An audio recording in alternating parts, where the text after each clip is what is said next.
"If you can open this safe, I'll marry you," smirked the CEO. What he found inside left her in tears.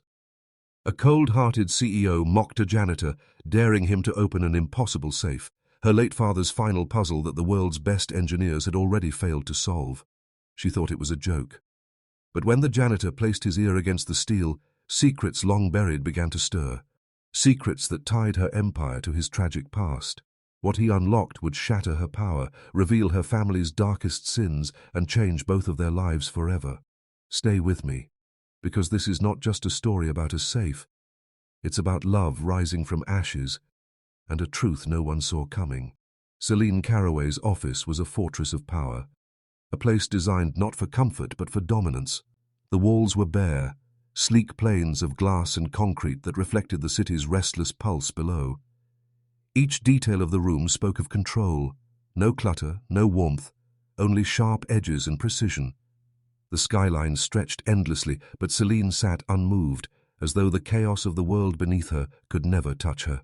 She leaned back in her leather chair, perfectly tailored to her posture, her expression one of disinterest as her fingers tapped lightly on the glowing tablet.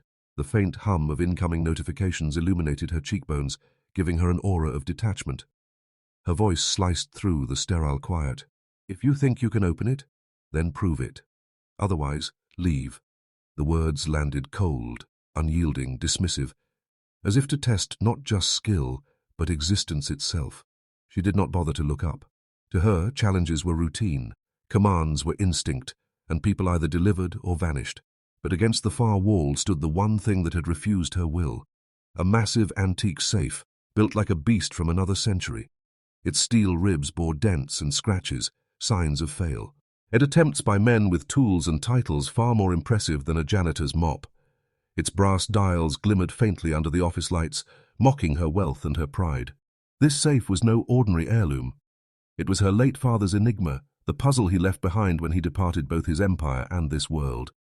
Every engineer she had hired, every locksmith flown in from across continents, had failed. Each defeat added weight to the relic's defiance. And still, Selene kept it in her office, perhaps out of arrogance, perhaps as a silent reminder that not everything could be bought.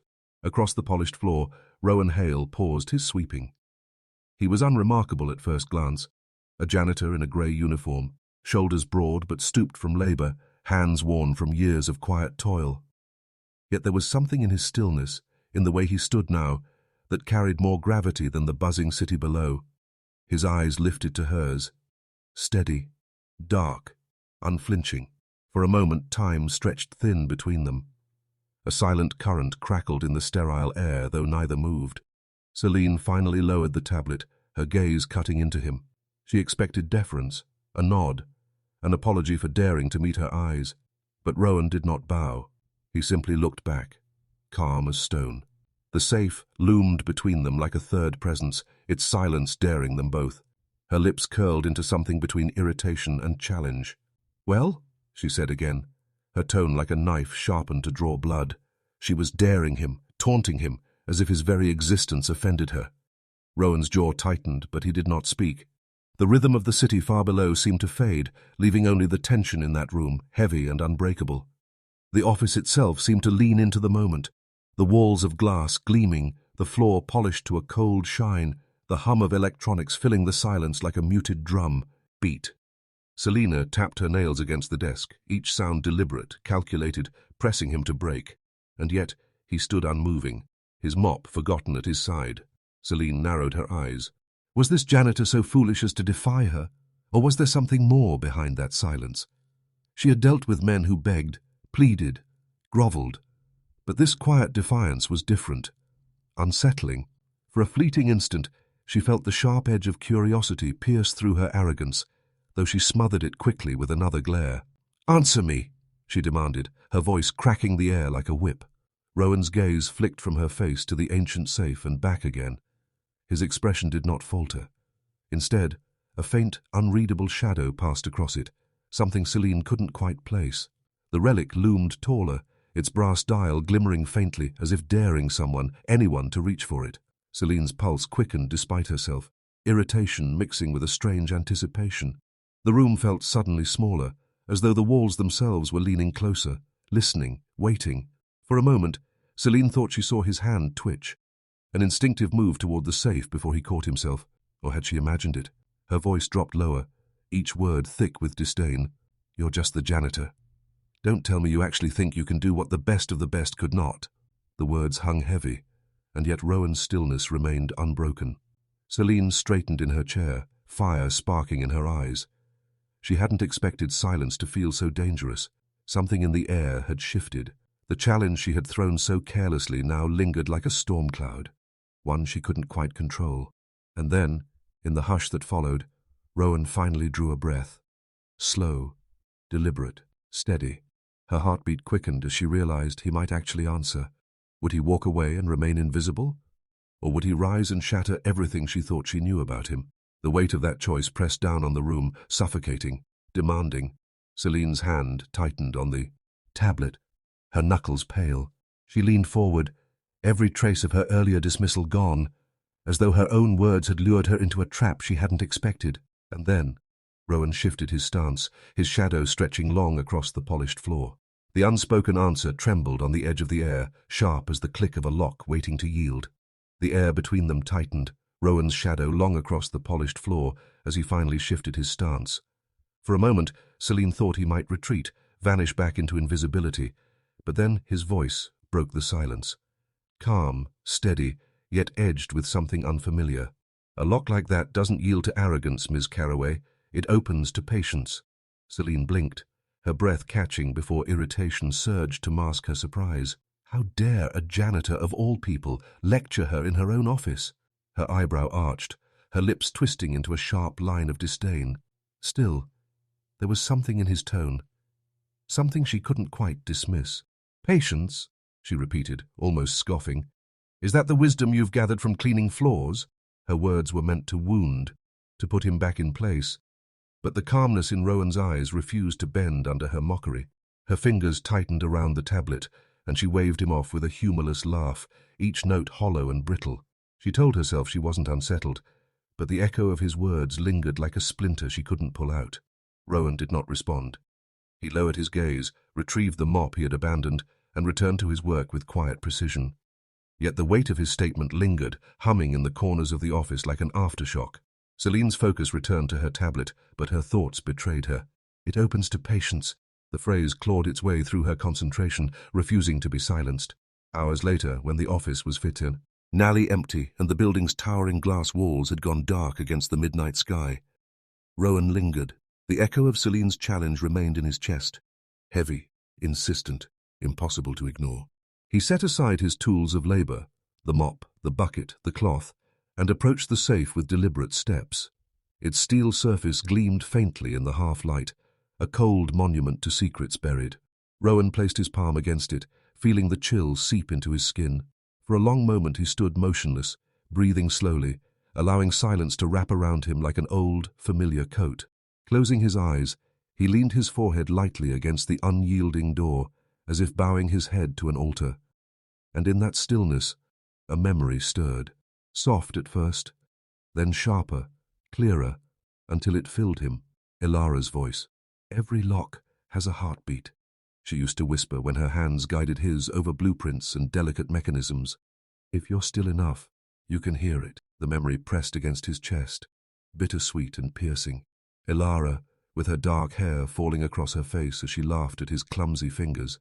Ilara, whose mind unraveled mysteries of steel and brass like others solved riddles of words.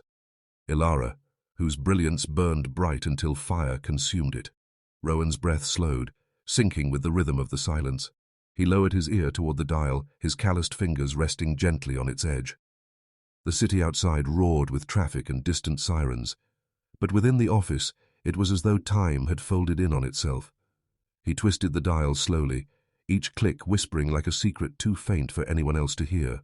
His ear stayed pressed close, as if listening not to metal, but to the faint thrum of something alive. To him, the safe wasn't an object. It was a living puzzle, breathing with his late wife's essence. His fingers trembled once, not from fear, but from the sharp ache of memory. He steadied himself, inhaling deeply, letting Ilara's voice guide him. "Patience," she had said so many times. "Steel remembers. You just have to listen." He adjusted the dial, the rhythm shifting beneath his touch. Every faint click vibrated through his bones, carrying echoes of her presence. In that quiet hour, the janitor ceased to be what the world saw. He was not a man with a mop. He was a craftsman, an artisan of silence, a keeper of secrets. The hum of fluorescent lights above faded into nothing. The night itself seemed to hold its breath. Rowan's face was set, his jaw firm, but his eyes glistened faintly with the weight of memory. The safe responded ever so slightly beneath his touch, a whisper of movement, a subtle acknowledgement. His chest tightened, half in triumph, half in grief.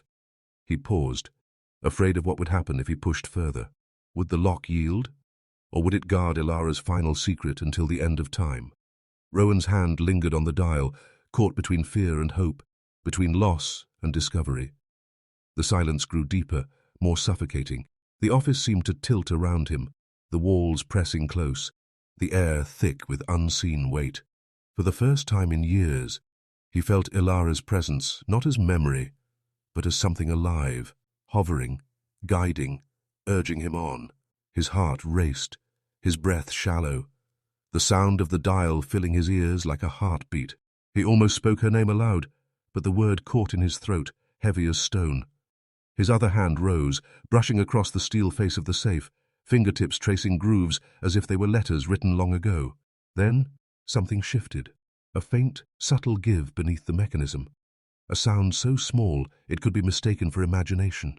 Rowan froze, his body rigid, ears straining. The safe had spoken, a whisper of surrender. His pulse thundered in response, his breath breaking in shallow gasps. He leaned closer, waiting for the next sign, the next heartbeat. And in that fragile, perilous moment, one thought seared through his mind. If Selene knew what he was capable of, nothing in this tower of glass and steel would ever be the same again. Morning bled into the city with streaks of gold and steel, the towers gleaming like blades as sunlight climbed higher. Inside Selene Carroway's office, the polished surfaces caught fire with reflection, but it was not the view that stole her attention. It was the same safe she had mocked a janitor over, the same safe that now whispered of something out of place. Her eyes narrowed as she approached. A folded napkin lay beside its steel frame, its edges crumpled yet deliberate, as though it had been set down, not dropped. She picked it up with sharp fingers, ready to dismiss it as trash. But the moment her gaze focused, her breath hitched. The napkin was covered in lines, precise, meticulous, exact, not idle doodles, not careless scribbles, schematics. Her engineers had spent months running simulations, cross-referencing designs, mapping every inch of the antique vault. And yet here, on a flimsy scrap of paper, was something they had overlooked, something cleaner, sharper, frighteningly correct. Selene's pulse raced, a rare crack forming in her usual icy composure. She turned the napkin over, half expecting to find initials or a careless signature, but there was nothing. Anonymous. Ghost-like. Her mind narrowed on one thought. Who would dare leave such brilliance in her office?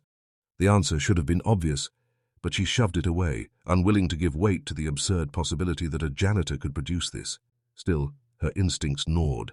Selene strode to her desk and pressed the intercom, her voice clipped. "I want the file of Rowan Hale on my desk. Now." The request should have been routine. Yet when the folder arrived, she flipped it open only to feel her chest tighten. Nothing. No university records, no trade credentials, no financial history beyond the bare minimum of pay stubs, no family, no trail. It was as though Rowan Hale had stepped into existence the day he applied for a janitor's position in her glass tower, a ghost wearing work boots. Elaine leaned back in her chair, the leather groaning beneath her as she stared at the void in front of her. It wasn't just unusual, it was dangerous. Men who hid that well did so for reasons. And yet, curiosity throbbed beneath her ribs, stronger than suspicion. That evening, as the last employees cleared the building and the city's pulse dimmed to a low hum outside, Selene prepared her own test. She left her desk cluttered in a way it never was, an engineering book cracked open beside the safe, diagrams exposed, notes scribbled in margins as though mid-thought. She placed it deliberately where a careful eye might notice, then leaned back into the shadows, her heart unsteady in her chest. Would he take the bait? Rowan entered quietly, as he always did, the soft swish of mop water and faint squeak of rubber soles against marble, the only herald of his presence. Selene pretended to review her tablet, though her eyes flicked over the edge every few moments. And then she saw it. The moment his gaze landed on the book, he stilled, not in confusion, but in recognition. His eyes softened, his shoulders eased. And in that pause she sensed something shift. The janitor she dismissed so easily was not looking at a random text. He was looking at an old friend. Slowly, Rowan set down his tools. His calloused fingers reached for the book, hovering just above the page as though afraid to disturb it. Then, with deliberate calm, he plucked a paperclip from the desk. Selene's breath caught. What could he possibly... But his hands moved with instinct, bending the small piece of metal with deft precision. Twist, fold, pressure, release. Within seconds, the crude object had become something else. A delicate pick, fragile but purposeful, designed for a task only he understood. He turned it once in his palm, testing its weight, then set it gently atop the open book. No words, no explanation, no grand display, just a quiet answer to an unspoken test.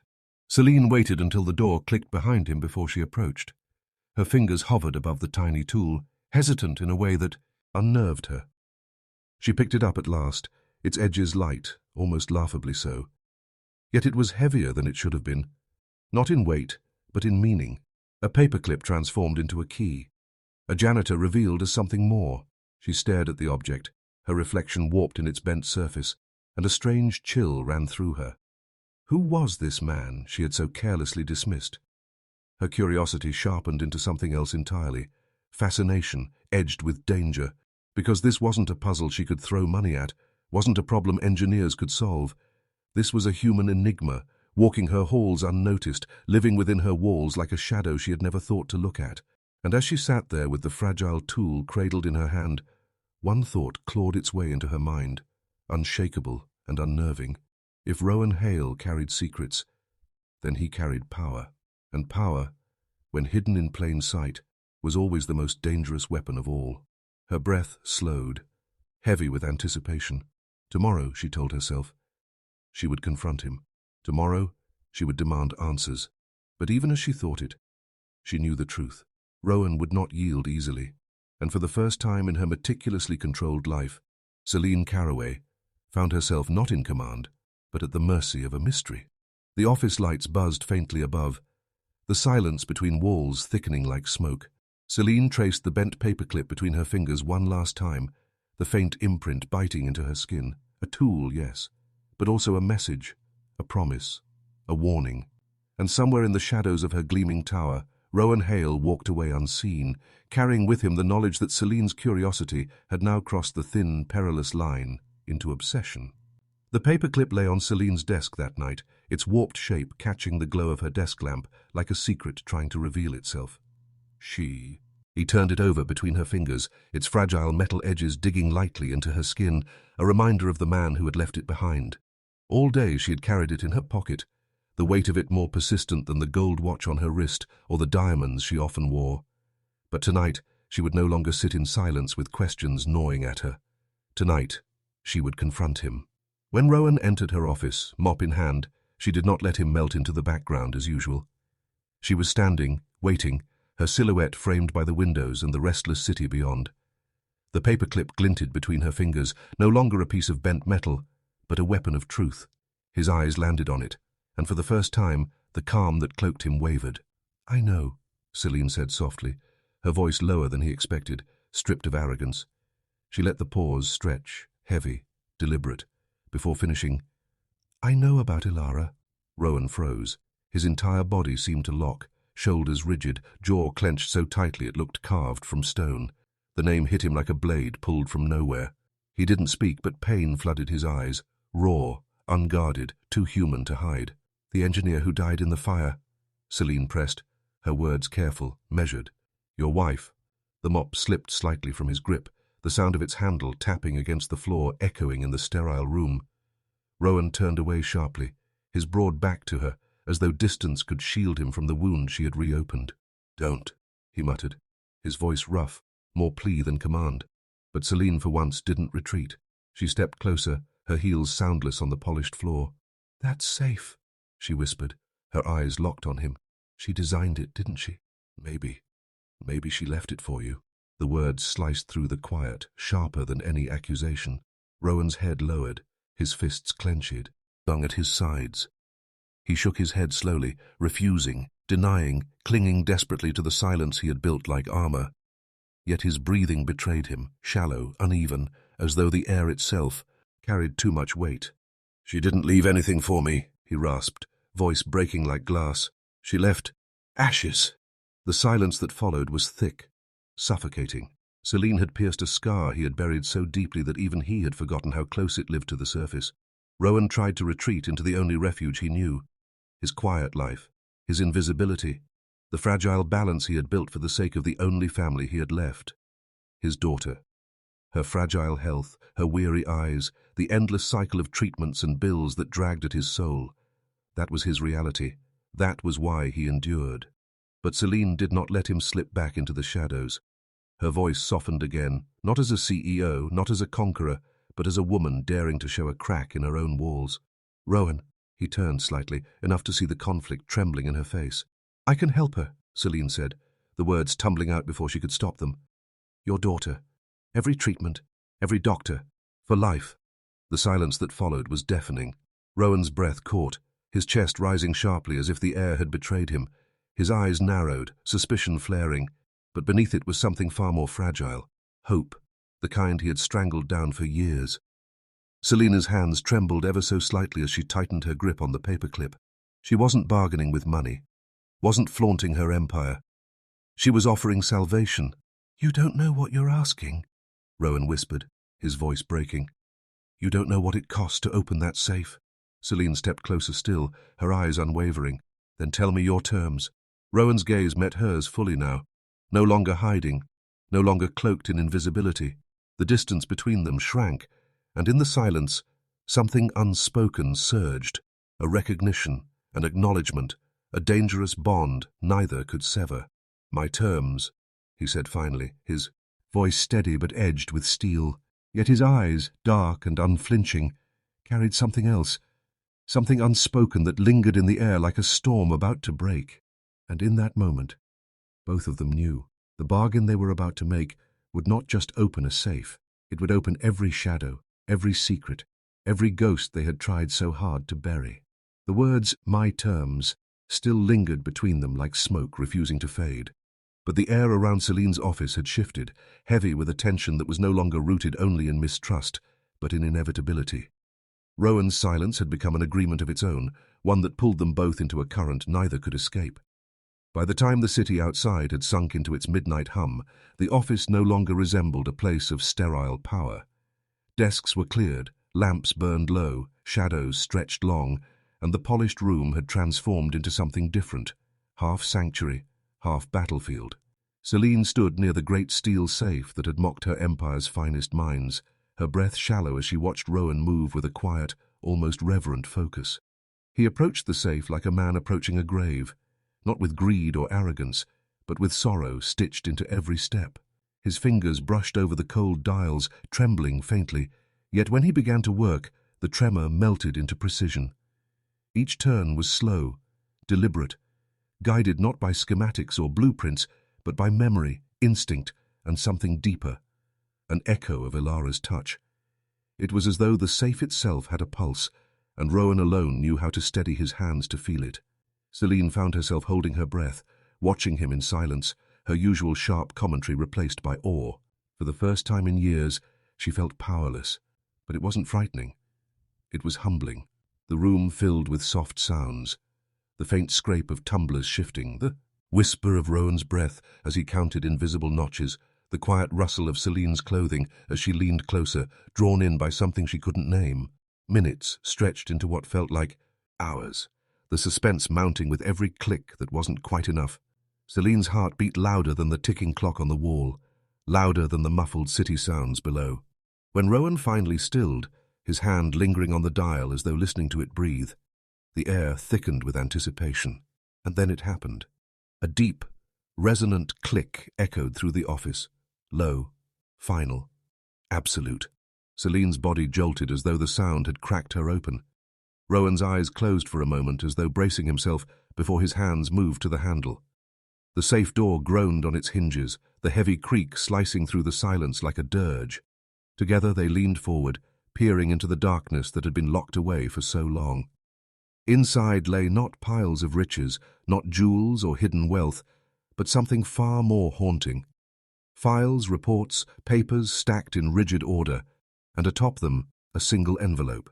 Selene's sharp eyes immediately caught the detail that stopped her breath. Rowan's name scrawled across it in handwriting that was neat yet delicate, handwriting that had survived flames. Rowan's knees nearly buckled at the sight. He reached for the envelope with hands that shook, not from weakness, but from the weight of ghosts pressing down on him. The paper felt warm, impossibly alive, as though Ilara herself had slipped it through the years to reach him. When he broke the seal, his breath hitched. Words spilled out, but they weren't blueprints or secrets. They were fragments of a woman's soul, Ilara's promises of a future they had never lived, confessions of love that had never dimmed, and dreams of a life cruelly cut short by fire. Rowan's eyes blurred as he read, his chest tight with a grief so fierce it seemed to tear him in two. Selene stood silent beside him, unable to look away, her throat tightening as she realized she was bearing witness to love, a surviving death itself. But beneath the letter lay more.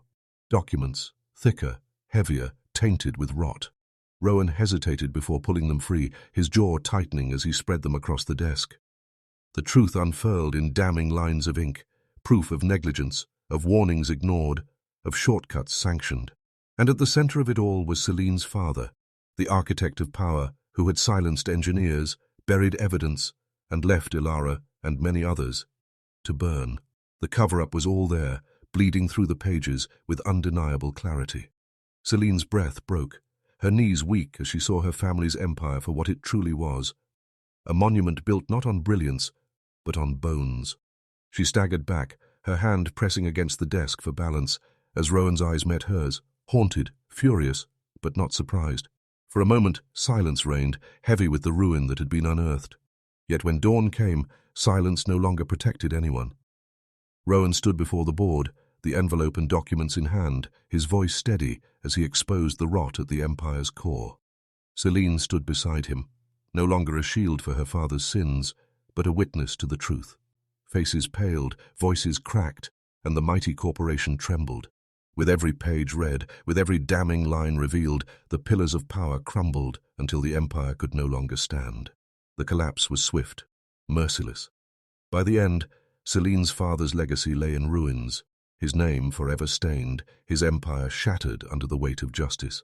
But in the wreckage, as dust settled and silence returned, something fragile remained. Not riches, not victory, not power, something rarer. Trust, born not of convenience, but of fire and steel, of pain shared and truth unearthed. Rowan and Selene stood in the ashes of everything she had known, bound not by the past they could not change, but by the bond neither had expected to find, a bond that, like the safe's final click, had unlocked something neither of them could deny. And though the Empire had fallen, though the ghosts still lingered, something new pulsed, quietly between them, dangerous, fragile, undeniable, something that felt very much like the beginning. Months later, under the warm glow of a quiet chapel, the world Rowan once knew felt like a distant memory. The pews were filled not with power brokers or corporate titans, but with faces touched by sincerity, friends, allies, people who had walked with him through shadows. In the very front row sat his daughter, her cheeks finally carrying the blush of health, her eyes bright as though the illness that once caged her had loosened its grip. She clutched a small bouquet of white flowers, her smile radiant, her joy unrestrained. At the altar, Rowan stood steady, no longer the invisible janitor hidden in corners, no longer the grieving widower carrying only ashes. He stood as a man reborn, a man who had battled fire, ghosts, and grief, and somehow found his way back to hope. The air carried no weight of loss now, only the quiet anticipation of a life renewed. The chapel doors opened, and Selene appeared. She was not the ironclad CEO who once ruled from glass towers. Her steps were measured, graceful, stripped of pretense. In her eyes lived the humility of a woman who had chosen love over legacy, truth over illusion. Each step toward Rowan was a shedding of who she had been, a quiet vow even before the words would be spoken. When she reached him, they faced each other, not as conqueror and subordinate, not as heiress and janitor, but as equals bound by something stronger than any empire, trust born from fire and forged in truth. Their vows were more than whispered promises. They were a binding of two worlds, a pledge to build not on secrets or arrogance, but on redemption and partnership. The moment they exchanged rings, the chapel seemed to hold its breath. Where there had once been silence between them, now there was laughter, hope, and a future that neither had thought possible. From grief, love had risen. From ashes, vows had been born. And now, dear listener, you have walked this journey with them. From the cold gleam of a glass tower to the quiet glow of a chapel. Thank you for staying with Heart-Woven Tales until the very end of Rowan and Selene's story. If this tale touched your heart, if it reminded you that even in the darkest ruins something beautiful can bloom, then let this not be the end.